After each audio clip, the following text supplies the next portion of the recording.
I'm standing right in front of the Yeats statue in Sligo, the home of William Butler Yeats for so many years.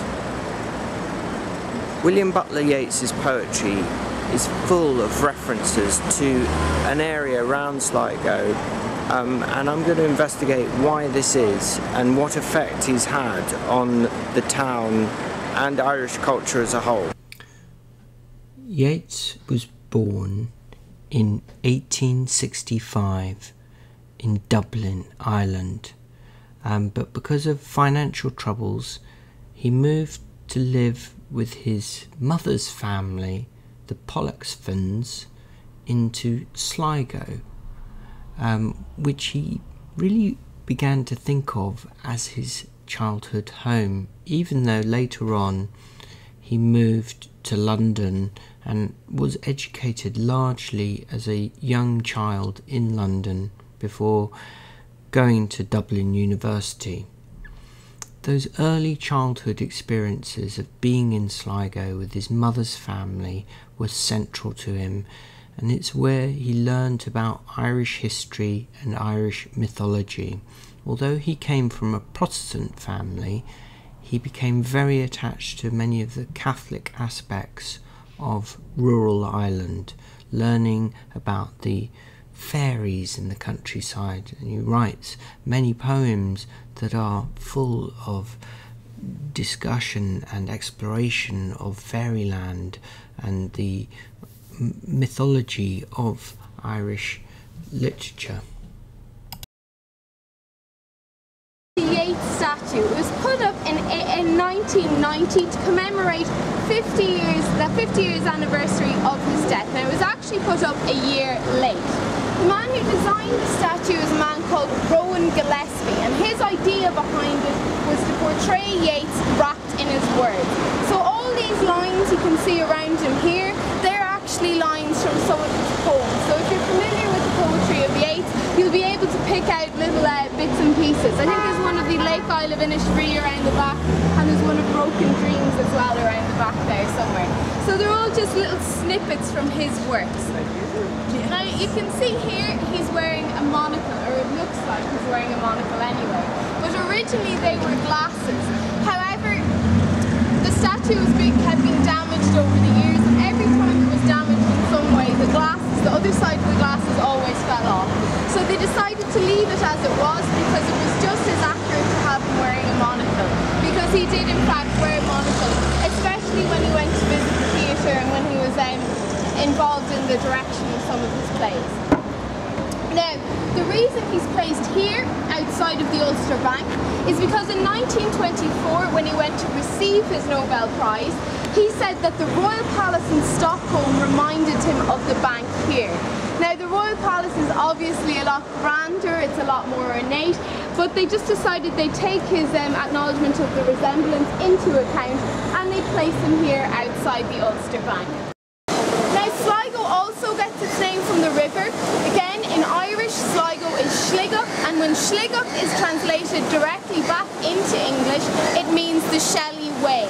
Now, the reason the river Sligo got the name the Shelly Way is because when the town was being founded and when the foundations were being dug up from the river, they got a lot of shelly sediment from the bottom of the river and a lot of shellfish, and so it became known as the Shelly Way. Now, the 1798 Rising was inspired by the French Revolution, and so the people of Ireland thought they could do the same. However, they failed, and no sign of independence really came into play until the start of the 1900s, until 1916 and the 1916 Rising we had then. Now, the Lady of Erin herself, she's not a real person, she's a fictional character made up by the writers and the idealists and the poets of Ireland. So she actually appears in many different forms. She appears as Lady Erin, the Lady of Ireland, Lady Ireland, and also she occasionally appears as Kathleen or Catchleen. And so an example of that would be one of W.B. Yeats and Lady Gregory's play, Kathleen na Houlihan. And it's the same figure that's represented there. So the idea behind her is that she represents the spirit of the Irish people and their determined nature in striving for nationalism. So whenever she is depicted, it's because it's for that cause. Now you can see around her feet here, she does have chains around her feet. If you come out the front, you'll probably be able to see them a bit better. And those chains are said to represent the shackles of the British rule. And so it's Lady Ireland depicted rising out from the shackles of the British rule. So that's the symbolism behind the statue here in Sligo. Now the statue is not only of historical importance here, it's also of geographical importance, because it marks the very centre of Sligo town. So everywhere within a mile radius of this statue is considered Sligo town, and it's looked after by our borough council. Now the potato blight came about when a disease affected the potato crop here, and so because the potato was the staple food of the people of Ireland and of the peasants, it meant that they no longer had a source of food. And as well as that, it meant for business people in Sligo town, because there was still a kind of system of barter going on, it meant that the poorer people had no means of trading with anyone else, and so other businesses declined as well. And so that's how the famine affected everyone.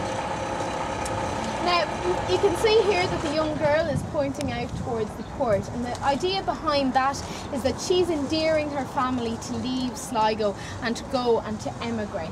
Now, the last port to call from here, from Sligo, was Canada, and 30,000 people left through the port here between the years of 1847 and 1851. All in all, Sligo lost around 51,000 people through emigration and through starvation as well. To give you a broader perspective of that again, the population of Ireland was 8 million pre-famine, and now we're at 4.5 million, so it's still only building back up again, and realistically we probably won't ever see those kind of numbers ever again. So they say that 1/3 of the people emigrated, 1/3 of the people stayed at home, and 1/3 of the people died here.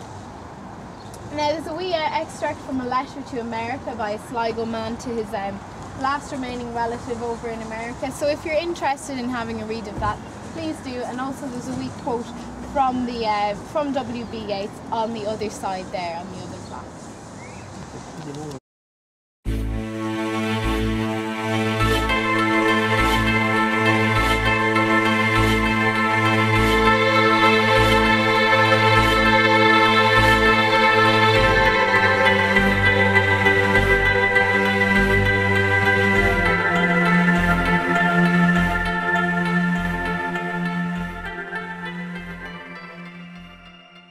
I'm standing by the grave of W.B. Yeats in Drumcliff Churchyard near Sligo, trying to work out how important was Yeats as a poet.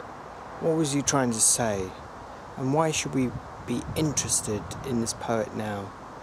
Everywhere you go in Sligo, it's Yeats country, Yeats this, Yeats that. It's become a kind of major tourist attraction for this area. And yet, although he wrote some wonderful poetry, I'm deeply troubled by it. Some of the things he wrote. We've got the last lines of a very famous poem he wrote just before he died, written on his gravestone. Cast a cold eye on life, on death, horsemen pass by. Rather wonderful 3 lines that summarise his kind of philosophy, which was very demanding and some would say fascistic, and there are some sort of words in that very same poem that people are quite disturbed by now. So why are we studying this poem? Why are we studying this poet who did propose theories that were connected with the Nazis in certain ways? Eugenics, fascism, are all promoted in Yeats's poetry. He also, though, supported the Irish nationalist cause and was deeply troubled by some of the more violent elements in that. So he's a very complex figure, very troubling figure, and one which is well worth looking at today.